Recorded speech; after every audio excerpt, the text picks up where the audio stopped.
Hi, everyone. My name is John Kinney, and I'm with the National Sports Media Association. Today, I'm joined by the Florida Sportscaster of the Year, Reid, the voice of the Miami Heat. Eric, it's a pleasure to talk to you today. Same for me, John. Thank you. My first question is, what does it mean to you to be named Sportscaster of the Year for 2023 for the state of Florida? Well, it means a lot, John. I've been so fortunate to be with the Heat for the entire 36-year history of the franchise, and I say this with humility. This is the fourth time I've won the Florida Sportscaster of the Year award since 2018, and it's always an honor and a privilege to represent the state of Florida at the National Sports Media Association weekend.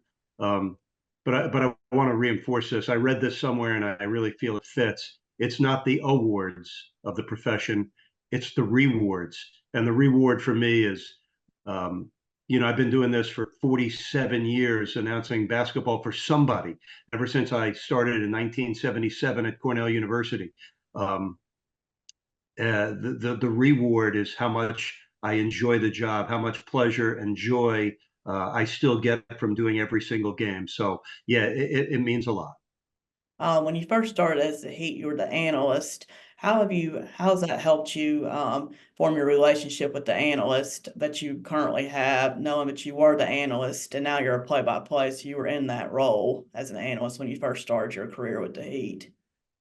I see you've done your research, and that's a really good question. And it's funny when I give advice to young aspiring broadcasters, I always say the same thing to them. There's 1,000 different ways to get to the same destination, and each of us has to find our way. I've always been a play-by-play guy, and I've been fortunate to get jobs along through my career, mostly in play-by-play. But lightning has struck three times for me. My first entrance in a college basketball broadcasting, I was a junior at Ithaca College, and I got a one credit internship to do the color on Cornell's home games. While I was a junior at Ithaca College, I got to do two games on the road that year by myself. And by the time I was a senior, the general manager at WHCU hired me to do the road games play by play and do color at home. And lo and behold, that led me to my first full time job, voice of Cornell football, basketball, and lacrosse, and sports director at WHCU. Then years later, I get a job in Providence, Rhode Island, for what I thought was play-by-play of Providence College basketball and Brown University football. When I got to Providence, through a mix-up between new management at the radio station and a new athletic director at Providence, I got bumped to doing color. And at the time, it was a blow to me. I wouldn't have taken the job if I knew that was the job. But those 3 years served me well. I learned the game in a better way. It was the glory days of the Big East Conference, 1982 to 1987, 1988. And after 3 years of doing color for Providence, I did one game play by play in that time. It was when the 1984 U.S. men's Olympic team played a group of NBA All Stars at the Providence Civic Center. But year 4, 5, and 6 at Providence, I was back doing play by play and got to enjoy Rick Pitino's emergence as the head coach at Providence. In '86, his first year, went to the NIT quarterfinals. 1 year later, a Cinderella story, Providence is in the Final Four. And then the last time it happened to me, I applied for the Miami Heat's radio play-by-play job the year before the Heat began as an expansion team. And the managing partner of the Heat at that time was a gentleman named Louis Chaffel. And when we interviewed in Miami, it was for the radio play-by-play job, but he said, what I really want to do is simulcast our games. Back in the late 80s, there were still three teams. I believe it was the Lakers, the Suns, and I want to say the Clippers were still simulcasting, doing radio and TV together. The Spurs, I think, were also in that group. And I'm old. This was pre-laptop, pre-cell phone.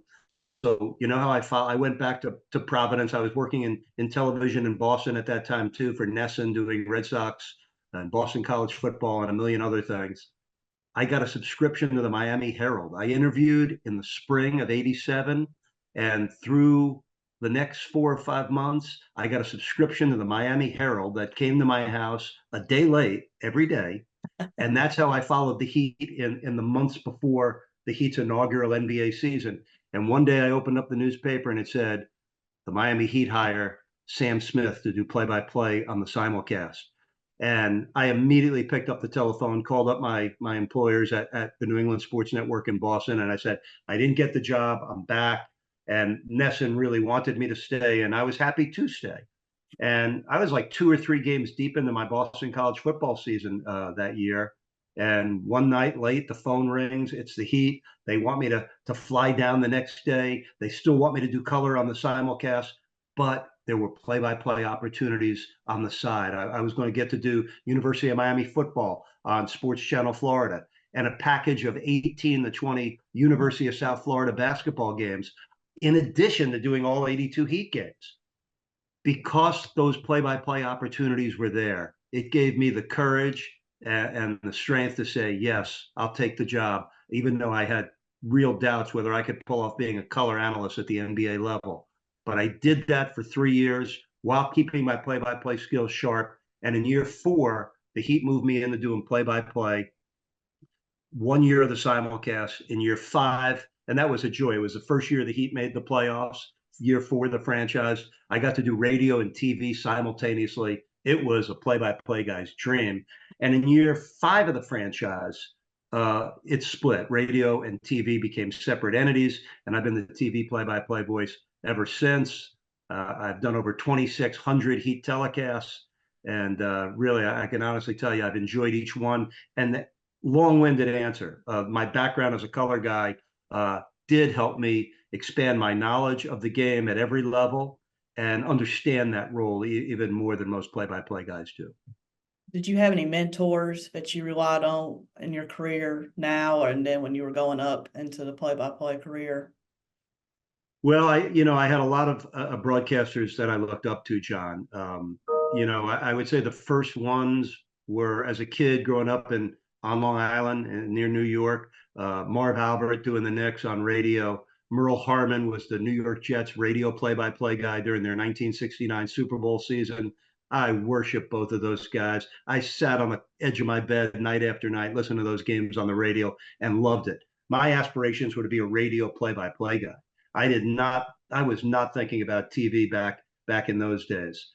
So those, and then when I was in Providence, from my 3rd floor apartment in Providence, Rhode Island, I could dial in 3WE out of Cleveland, and I would listen to Joe Tate do the Cavaliers on radio, and it was like a heavenly experience because I never heard play-by-play sound that good, be that descriptive, be that easy to listen to. And I would sit there and make notes, his court geography, his terminology for certain things, and I added some of those things. When I moved to Providence at the age of 25 or 24, one of the guys that became a role model and a mentor for me then, and is still one now, is Hall of Famer Mike Gorman, who just retired after 43 seasons as a television voice of the Celtics. And I've always looked up to Mike to this day. His skills are one thing, his humility, his grace, the kind of person he is a whole different ballgame. He's a Hall of Fame broadcaster, even better as a human being. So Mike was definitely a mentor and a role model. And I worked with so many great color analysts over the years, John. And the one I would have to mention first is the late Dr. Jack Ramsey. I've had a lot of great partners, including John Crotty right now, the former University of Virginia and NBA point guard. But working with Jack Ramsey for 8 seasons and enjoying over 500 Heat telecasts with him was an experience that will remain with me forever. He was an unbelievable human being, and nobody I've ever worked with or even watched has combined wisdom and warmth as well as the great Dr. Jack did. What advice would you give young journalists trying to pursue a path and career into sports broadcasting or sports journalism? Well, I would say don't let the word no get in your way. Everybody gets told no, or this job is not for you, or we don't think you can do that. You keep going and pursuing your dreams. Now, listen, I like I said earlier, there's so many ways to get to the same place. You got to find your own way. But I always remember what somebody told me early in my career when I was trying to get the Heat job. They said, if you're not actively participating in your chosen craft first thing is you got to know what it is you want to do. And you don't want to make up your mind too early. You could have and I had this idea going into college, but your mind needs to stay open so you can change it. I always say this about, production for Heat games. It's great to have a plan. Everybody has a plan, but you got to be ready to change your plan as circumstances change. So, what I would say is if you know what your craft is, if you want to be a radio play-by-play guy, you might be able to get that just by having your foot in the door of an organization or a team. But I think the way that I went about it and my preferred path is to get a job doing your chosen field. Because if you're not actively working on your craft to get better at it, there's hundreds and hundreds of other young people around this country that are working in play-by-play jobs at every level, trying to get better, trying to improve. And you do improve by repetition. So the more reps you get, the better you will be. The other bit of advice is, and this, I'm gonna borrow a Pat Riley terminology. He said he learned this when he was on a whitewater rafting trip with his wife, Chris, that the instructor, before they were gonna go down these rapids, say, listen, if something happens, you got to be an active participant in your own rescue. So I've changed that to be, you've got to be an active participant in your own everything. So that means meeting as many, first of all, spend most of your time paying attention to your job and your tasks and do them as well as you possibly can. I've always treated each job like it was the job, whether I was doing Cornell basketball with 100 people in the stands or doing an NBA Finals game for the Miami Heat. I've always treated every game the same. And you've got to look at every opportunity. I got my job, in Ithaca at doing Cornell by going to a Cornell game one night and seeing another Ithaca College student doing that job as the color analyst. I ran across the court right at the end of the game, talked with him, found out that the play-by-play guy was the news director. He gave him the internship. This Ithaca College student was a senior, so I had no problem saying, hey, could you introduce me to him right now? He did. A week later, I'm in that news director's office obtaining that internship. Years later, I'm working in Providence, Rhode Island on a radio job. I see a little clipping in the Boston Herald saying the New England Sports Network is going to be doing a package of New England college lacrosse games in a game of the week package, and no announcers have been selected yet.